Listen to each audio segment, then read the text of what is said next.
Hello students, मैं विकास तिवारी एक बार फिर से आपका स्वागत करता हूं अपने YouTube चैनल माप वर्ल्ड ऑफ फिजिक्स में। इसके अलावा आप हमें प्ले स्टोर से डाउनलोड कर सकते हैं मास एकेडमी एडवांस फिजिक्स के नाम से।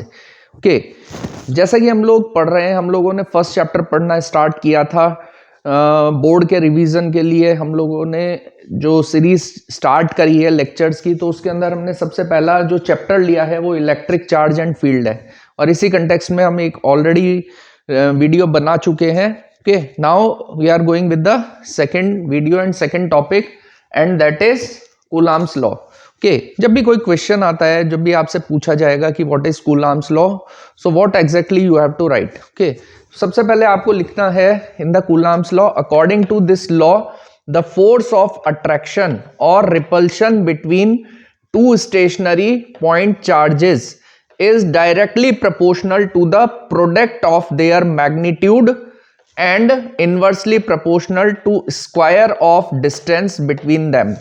Okay, यहाँ पे हम लोग बात कर रहे हैं दो पॉइंट चार्जेस की। Suppose there are 2 point charges Q1 and Q2 are the 2 point charges and the distance between them is R. Okay, अब ये चार्जेस का मैग्नीट्यूड कुछ भी हो सकता है, वो पॉजिटिव भी हो सकते हैं, वो नेगेटिव भी हो सकते हैं।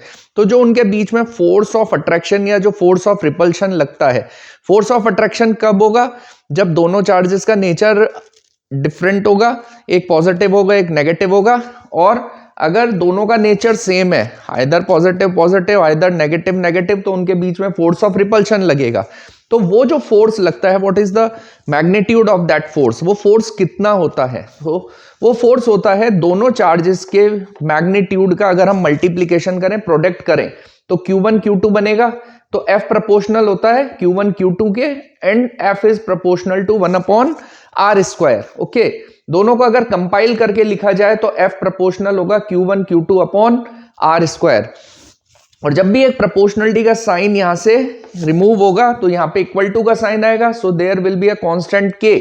The value of k is equal to 1/4πε0। Okay, Q1 Q2/r²। So this is what the force between two charges. दो चार्जेस के बीच में कितना फोर्स लगेगा, फोर्स का मैग्नीट्यूड कितना होगा, k Q1 Q2/r², और you can say 1/4πε0 Q1 Q2/r²। अगर इसी फोर्स को वेक्टर फॉर्म में लिखा जाए तो इसकी डायरेक्शन हमें मेंशन करनी पड़ेगी। So direction, if I physics में डायरेक्शंस यूनिट वेक्टर से क्या किया जाता है, रिप्रेजेंट किया जाता है। So if I am taking it unit vector are cap, तो it can be written as plus minus are cap. So this is magnitude. कोई भी आपकी vector quantity can be written in the form of magnitude and its direction. Okay, so this is the magnitude and this is the direction. अब यहां पर unit vector are cap एक unit vector है। ये unit vector किसको represent करता है? Suppose I am saying दो चार्जेस हैं, तो इन चार्जेस को मिलाने वाली स्ट्रेट लाइन के अलोंग जो फोर्स की लाइन ऑफ एक्शन होती है वो कहां होती है? इन दोनों चार्जेस को मिलाने वाली स्ट्रेट लाइन के अलोंग। अगर चार्ज सपोज ये प्लस है ये प्लस है, तो रिपल्सिव फोर्स होगा। तो this is, suppose I can say this is R cap. लेकिन अगर कोई भी एक चार्ज नेगेटिव हुआ, ओके, एक चार्ज आपका क्या हुआ, नेगेटिव हुआ, तो ये चार्ज अगर इस चार्ज के ऊपर इसकी वजह से फोर्स लगेगा, उसकी डायरेक्शन क्या होगी, ये वाली डायरेक्शन होगी। So if I have taken this R cap as positive, then this R cap is taken as negative. That's why I have written plus minus are cap. Plus minus are cap decide होगा charge की nature से, कि charge की nature, यहां पे रखे हुए charges की बेसिकली नेचर क्या है। So what we are saying, R cap is nothing but it is the unit vector along straight line joining two charges. क्योंकि जो दो चार्जेस को स्ट्रेट लाइन ज्वाइन करते हैं वही फोर्स की लाइन ऑफ एक्शन भी होती है। Okay, so what is this K? Again k I am saying 1/4πε0। ये कांस्टेंट है जिसकी वैल्यू होती है 9 × 10⁹ के इक्वल होती है। Okay, and what is ε0? This is called permittivity of space और vacuum. What is permittivity? It is basically ability to permit flow of charge through a medium. कोई एक मीडियम है, उसमें वो मीडियम कितना परमिट कर रहा है फ्लो ऑफ चार्ज को, so that is called permittivity. Okay, so it's value is also 8.85 into 10 raised to power minus 12. So this is the value of epsilon naught. Okay, so this is the about the force. यहां पर एक और definition आती है, that is called relative permittivity, और जिसे हम बोलते हैं dielectric constant, that is also said to be dielectric constant. और epsilon r, relative, r stands for relative, that's why it has been represented as epsilon r. Okay, so ratio of permittivity of medium to permittivity of vacuum or space, it is called relative permittivity. Suppose other than vacuum और space, अगर कोई medium है उसकी permittivity को मैंने epsilon से represent किया और स्पेस की जो परमिटिविटी है उसको एप्सिलॉन नॉट से रिप्रेजेंट किया, तो इन दोनों का जो रेशियो होता है that is defined as relative permittivity epsilon R. It is unitless and it is dimensionless. Why it is unitless, dimensionless? दो सेम क्वांटिटीज का रेशियो हमेशा क्या होगा, यूनिटलेस या डायमेंशनलेस होगा. What is the significance of relative permittivity? या अगर हम मीडियम चेंज करते हैं, इन अदर वर्ड्स अगर हम ये कहें कि अगर हम लोग मीडियम चेंज करते हैं तो ये जो फोर्स है, ये फोर्स बेसिकली हम लोग वैक्यूम की बात कर रहे हैं, तो ये फोर्स वैक्यूम में है. इस फोर्स के ऊपर बेसिकली क्या इफेक्ट पड़ेगा, मतलब ये है कि अगर इन्हीं दो चार्जेस को किसी और मीडियम में अदर देन वैक्यूम और स्पेस रखा जाए तो what is the effect on the force, force के ऊपर क्या इफेक्ट होगा, फोर्स इंक्रीज हो जाएगा, फोर्स डिक्रीज हो जाएगा. सो लेट अस सी.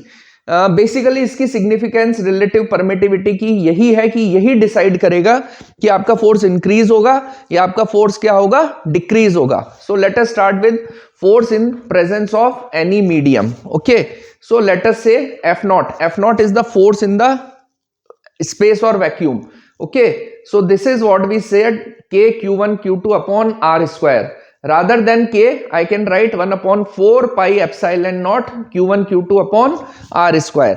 और अगर किसी और मीडियम के अंदर आपका फोर्स है तो उस फोर्स को कैसे लिखा जाएगा, Fm is equal to 1 upon 4 pi epsilon into Q1 Q2 upon R square से इसको बेसिकली लिखा जाएगा. सो यहां पर मैंने रिप्लेस कर दिया, यहाँ एप्सिलॉन नॉट है और यहाँ पे मैंने एप्सिलॉन से रिप्लेस कर दिया. ये दोनों फोर्स का डिफरेंस है. ओके, क्योंकि चार्जेस सेम है और उनके बीच का डिस्टेंस भी दोनों मीडियम में क्या है, सेम है. And since we know that epsilon is equal to epsilon upon epsilon naught, तो यहां से अगर मैं एप्सिलॉन की वैल्यू फाइंड आउट करूं so it can be written as epsilon R into epsilon naught. Okay, तो यहां पर मैंने इसमें मीडियम वाले फोर्स में एप्सिलॉन की जगह मैंने सब्स्टिट्यूट कर दिया epsilon R into epsilon naught. इस वैल्यू को यहां पे सब्स्टिट्यूट किया Q1 Q2 upon R square, और मैंने यहां से इसको इस तरीके से सेपरेट करके लिख दिया 1 upon epsilon R into 1 upon 4 pi epsilon naught Q1 Q2 upon R square. So this is your force. Which force? Force in vacuum. So it can be written as F naught. तो इसकी जगह मैंने substitute कर दिया F naught and 1 upon epsilon R is already there. Okay, so Fm या जो medium में force है उसका फॉर्मूला होगा force in vacuum divided by epsilon R. Okay, ये जो एप्सिलॉन आर है इसकी जो वैल्यू होती है ये 1 से इनफाइनाइट के बीच में क्या करती है, वेरी करती है. Okay, it should be something like that. Vacuum के लिए एप्सिलॉन की वैल्यू 1 होती है, एप्सिलॉन आर की value 1 for vacuum. Okay, but for water it can B 80 और 81, 80 और 81 it can B for water. और ग्लास के लिए 3 to 4 ये क्या कर सकती है, वेरी कर सकती है.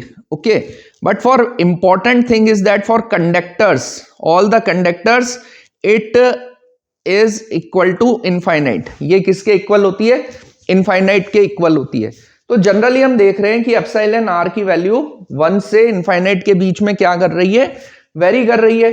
तो अगर हम अदर देन वैक्यूम कोई भी चीज देखें, कोई भी मीडियम देखेंगे तो उसके लिए एप्सिलॉन आर की वैल्यू 1 से ज्यादा ही होगी. ओके, क्योंकि 1 किसके लिए है, 1 तो केवल वैक्यूम के लिए. तो other than vacuum it should be greater than 1.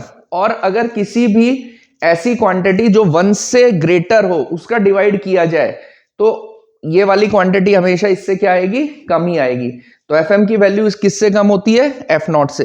क्या मतलब ये कि अगर वैक्यूम में जितना फोर्स लग रहा है तो वो अगर हम सेम कंडीशंस रखें, चार्जेस सेम रखें, उनके बीच का डिस्टेंस सेम रखें और उसको किसी और मीडियम में प्लेस करें तो हम लोग देखेंगे कि जो मीडियम में फोर्स है वो वैक्यूम के कंपैरिजन में कम होता है। इसको इलस्ट्रेट करने के लिए just I am taking one example कि एक एयर या वैक्यूम के अंदर एयर की अराउंड 1.003 के अराउंड होती है, so it is very near to vacuum. So consider कर सकते हैं अगर एयर और वैक्यूम को ऑलमोस्ट इक्वली सेम कंसिडर किया जा सकता है। ओके, सो यहां पर हम क्या कह रहे हैं, अगर एयर में दो चार्जेस के बीच में फोर्स 18 न्यूटन है, ओके, और अब इसको एक ऐसे मीडियम में रख दिया जाए जिसके लिए एप्सिलॉन आर की वैल्यू 6 है। Okay, so what will be the force in this particular medium, इस मीडियम में फोर्स कितना होगा, फॉर्मूला होता है F naught upon epsilon R, F naught की वैल्यू 18 और यहां पर हमने रखा 6। ओके, तो 18/6 इसकी वैल्यू कितनी हो गई, 3 न्यूटन के इक्वल हमारे पास ये पर्टिकुलर क्या हो गई, वैल्यू हो गई। ओके, तो इसका मतलब हम क्या देख रहे हैं, वैक्यूम में फोर्स 18 न्यूटन है लेकिन किसी और मीडियम में force 3 newton, means it has been decreased, ये कम हो गया है। यही हम लोगों ने यहाँ पे रिजल्ट क्या किया है, फाइंड आउट किया है। ओके, इसके अलावा हम कंडक्टर्स के लिए देखते हैं। यहाँ पे इंपॉर्टेंट रिजल्ट इसलिए बता रहा हूं कि कंडक्टर्स के लिए, अगर कंडक्टर्स के लिए इस फोर्स को कैलकुलेट किया जाए, okay, so what will be the value epsilon R. Conductors के लिए बेसिकली अगर हम कहें कि जो भी एफ नॉट है लेकिन एप्सिलॉन आर की वैल्यू इनफाइनाइट है एंड 1 अपॉन इनफाइनाइट 0 के इक्वल होगा, so it will become 0। Okay, so for conductors हम लोग क्या कहेंगे कि इट इज इक्वल टू, ये जो मीडियम में फोर्स होगा ये मीडियम में फोर्स 0 के इक्वल होगा। ये कॉन्सेप्ट आगे जाके हमारे लिए बहुत इंपॉर्टेंट होगा कि कंडक्टर्स के लिए ऐसा क्यों होता है। सो this is about the another question कि किस तरीके से Coulomb's law, okay, relative permittivity या डाइलेक्ट्रिक कांस्टेंट या force in presence of any medium पे कोई क्वेश्चन आएगा तो हमें उसे किस तरीके से आंसर करना है। सो this is all about this particular video. Thank you very much.